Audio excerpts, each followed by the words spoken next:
Meu nome é Vicente de Paula Pereira e tive a honra de ser presidente da ADEP, um período muito curto, no ano de 1993. Eu cheguei à presidência, na época era ocupada pela Maria Auxiliadora Pinto. E a Maria Auxiliadora era uma lutadora, mas a defensoria era muito pobre. E todo o deslocamento que era necessário fazer era feito no meu carro. Eu tinha um veículo, um Monza, e ajudava, estava muito próximo da auxiliadora. E depois, por questões de incompatibilidade, a auxiliadora renunciou ao cargo. E eu, por pedido de colegas, então eu me candidatei, parece que foi candidatura única, e eu fui eleito. Lembro-me ainda que nós tínhamos dois defensores públicos que eram deputados e que compareceram para votar. Um é Ademir Lucas e o outro, o nome me foge a memória, sabe? E eu, por recomendação médica na época, até eu juntei uns atestados e me afastei do cargo, mas continuei trabalhando muito pela Defensoria Pública, porque eu já tinha sido procurador do Estado, e que era um cargo que dava mais status, mas por opção mesmo, vontade, é uma segunda religião. Eu eu consegui a opção para a Defensoria Pública devido à minha classificação no concurso, eu poderia fazer, sabe?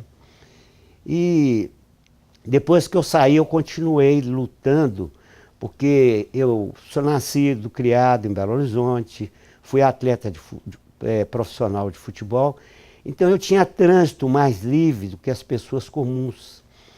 E eu, por intermédio do deputado João Leite, que eu fui jogador do Atlético, e o João Leite também foi jogador do Atlético, só que em épocas diferentes.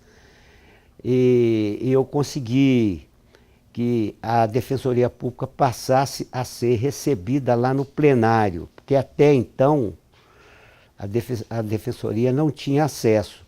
Nessa época era o Leopoldo presidente, e nós reunimos um grupo e fomos lá na Assembleia, e parece que foram 6, foi permitida a entrada de 6 defensores do plenário. E a partir daí a Defensoria começou a ser reconhecida pelo Poder Legislativo, começou a frequentar a Assembleia, e dali para cá é que as coisas começaram a melhorar. A entidade de classe, ela é a voz, né, da instituição. Então, a entidade de classe é a que poupa, né, o membro que está sendo perseguido, tem alguma injustiça, tem alguma representação. Então, ela é realmente, me perdoa a redundância, ela é a voz daquelas situações todas anômalas que ocorrem dentro da instituição. Ela funcionava graças à abnegação de alguns apaixonados pela Defensoria, porque a Defensoria não tinha nada. E eu me lembro que na época eu consegui com o presidente daquele departamento de apoio ao advogado na capital, ali na rua Paracatu, ele cedia o salão lá da AP, né? Departamento de Apoio ao Advogado da Capital, DAC, para que nós realizássemos as nossas reuniões. Mas mesmo nessas reuniões ainda havia esse grupo, umas 3 pessoas, que sempre estavam lá para tumultuar, eram contra tudo que a gente reivindicava, sabe? Agora, o grande momento nosso foi quando o governador Nilton Cardoso deu um aumento assim repentino, inesperado, para a Defensoria Pública, e o defensor público passou a ter uma remuneração melhor do que o Ministério Público. E a Associação dos Promotores entrou com uma ação no Supremo para reduzir o nosso salário. E no fórum havia muitas brincadeiras dos juízes com os promotores, dizendo, pô, vocês ganham menos que os defensores públicos. Então, nós reunimos, cada um deu uma parte do seu bolso, constituímos um ex-membro do Supremo que estava advogando para cuidar da nossa causa. E eu me lembro muito bem que quando eu não fui a Brasília, eu fiquei em Belo Horizonte porque eu sou professor na Universidade de Itaúna e eu tinha aula, prova, eu não podia faltar. E aí quando eu saí daqui, eu recebi um telefonema que a ação estava 5-1 para nós. E aí eu fiquei tranquilo. E no outro dia eu tive a surpresa de saber que um juiz oriundo um ministro oriundo do Supremo Tribunal Federal, ele deu o 6º voto, e a partir daí todos acompanharam, e nós perdemos a ação de 6-5, e aí a Defensoria voltou para a situação de pobreza e de dificuldade com a qual ela já estava acostumada. E foi o recomeço da luta, sabe? E essa luta só teve fim quando o Francelino Pereira assumiu o governo de Minas, e naquela época existia assistência judiciária. E tinha um deputado federal muito forte, muito ligado ao governador, e tinha uma irmã na instituição.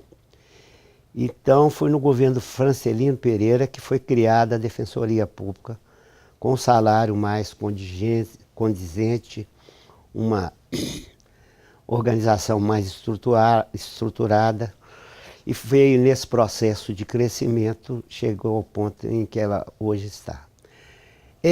Me emociona o meu crescimento humano. Se vocês me permitem, eu sou professor de Sociologia e de Antropologia. E eu sei que o ser humano que consegue as suas vitórias por intermédio de luta, de sofrimento, quando são honestos, ele cresce muito como ser humano. Então esse crescimento que eu tive apenas como ser humano, eu devo muito à Defensoria Pública. E eu tenho um enorme orgulho de dizer que durante esse período, 2 vezes me propuseram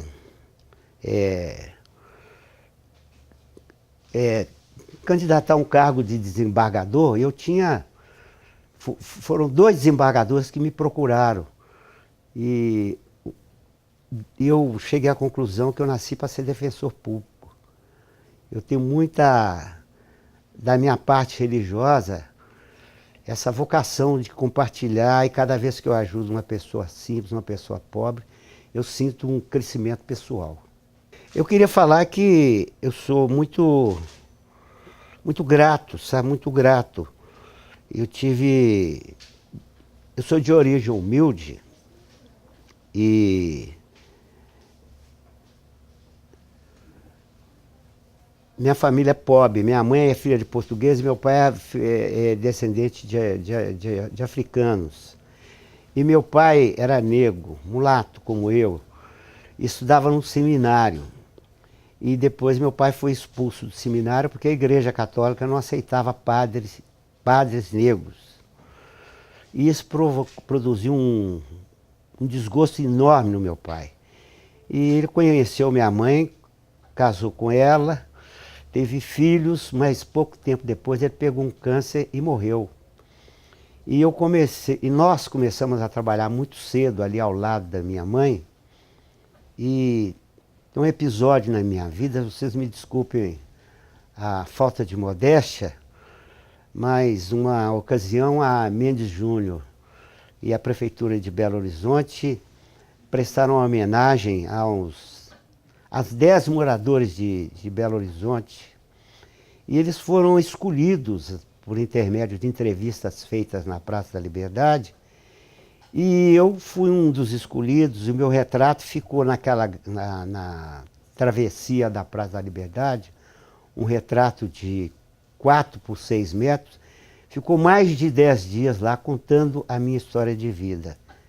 Inclusive, uma história que eu fui trabalhar no laboratório, e o diretor do laboratório dizia que não aceitava preto para trabalhar de propagandista, porque preto era para fazer lá faxina e limpeza. E hoje, felizmente, eu cheguei a vice-diretor de uma faculdade de direito importante, cheguei a fazer estágio na Universidade de Sorbonne, em Paris,